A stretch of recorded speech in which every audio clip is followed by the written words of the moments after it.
Hi there. I'm Darcy Daniels with eGardenGo. And if you've been following my channel, you know that we have been to some pretty awesome gardens lately. We've gone on some great garden tours.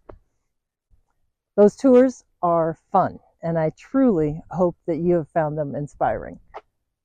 But today I want to do something a little bit different. I want to pull back the curtain and talk about another side of these gardens. One that's easy to forget, especially when we're seeing these gardens through edited videos, pretty photos, or as glossies in photos in magazines and books. My garden brings me so much inspiration, satisfaction, but also, yes, a fair amount of frustration. It's a lot of things, but perfect is not one of them. So while I love showing you beautiful scenes, and I will, that's always going to be part of this channel, I'm also going to point out a few spots that aren't doing so well.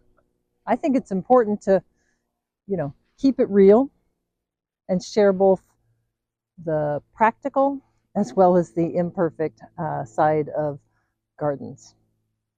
Even the most beautiful gardens, the ones you see on YouTube, Instagram, or wherever else it is that you're getting your garden fix, those are just a highlight reel. We all naturally want to show you the best moments and the angles that we're most proud of. But I can assure you, there's always more going on behind the scenes.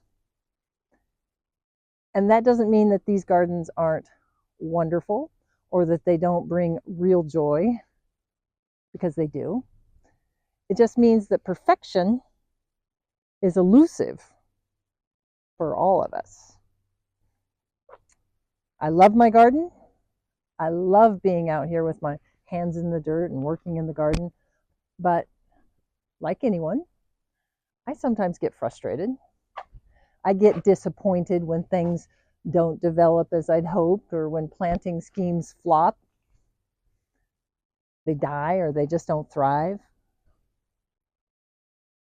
Progress can be slow, and setbacks are they're just simply part of the territory.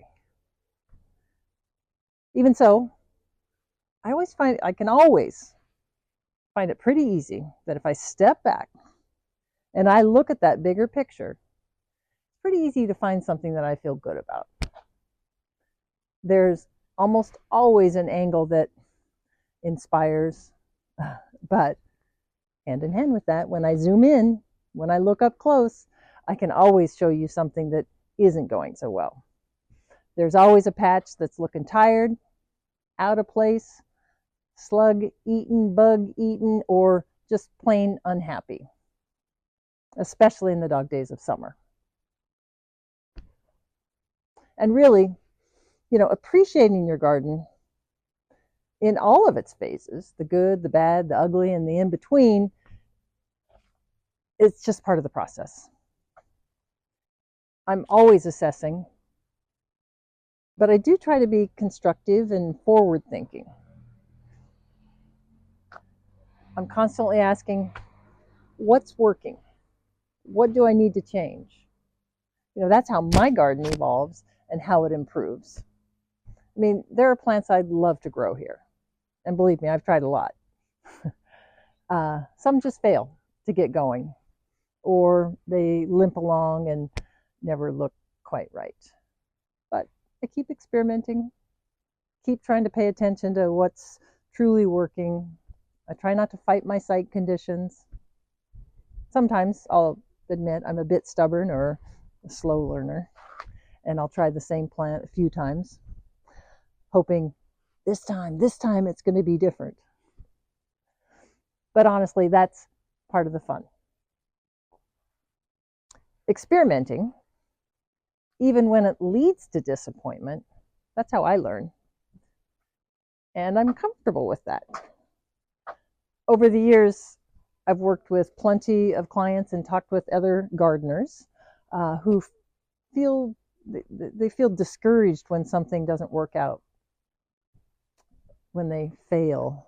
But for me, those failures, they aren't just they're inevitable. I mean, they're part of the game. And I like to see them as they show me what will actually work. And those lessons, they shape everything I share here.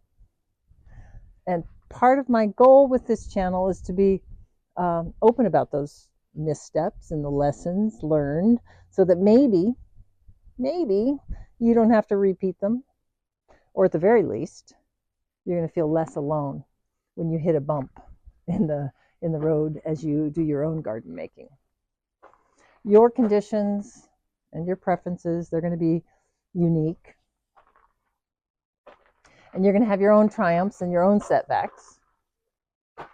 But by sharing the real story behind my own garden, I hope you feel a bit more confident, perhaps adventurous, as you cultivate your own.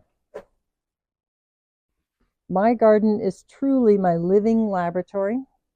It's where I experiment with plant combinations and see what's going to actually thrive here in our hot, dry Portland summers and our wet winters. And many of the plants and the combinations that you see here on this channel, you're also going to find on the eGardenGo site, or hopefully you'll see them soon. Everything's in process. If you spot a combo on the site, there's a pretty good chance that it was tested here or in a client's garden first. At its heart, eGardenGo is about helping gardeners at every level find plant combinations that look great and actually work. My successes and my failures right here are what help me bring you reliable, field-tested ideas. And that's what I love about gardening. Testing things, learning from what doesn't work just as much from what does, and sharing whatever I learn. So if you spot a less than perfect patch in my garden or in your own, try not to see it as a failure, because it's not. It's just a sign that your garden is alive and it's in motion, and a reminder that gardens are never finished. They're always a process, and that's what keeps it interesting, at least for me. So we're still going to be visiting gorgeous gardens and ogling plants here on this channel. That's a built-in. But I hope this dose of straight talk, alongside the pretty combinations and the garden tours, helps you see your own rough spots for what they are. They're just part of the journey, not a sign that you're doing something wrong. So thanks so much for joining me today. My garden's never going to be perfect. Yours won't either. And honestly, that's perfectly fine. And that's the point. Until next time, see you.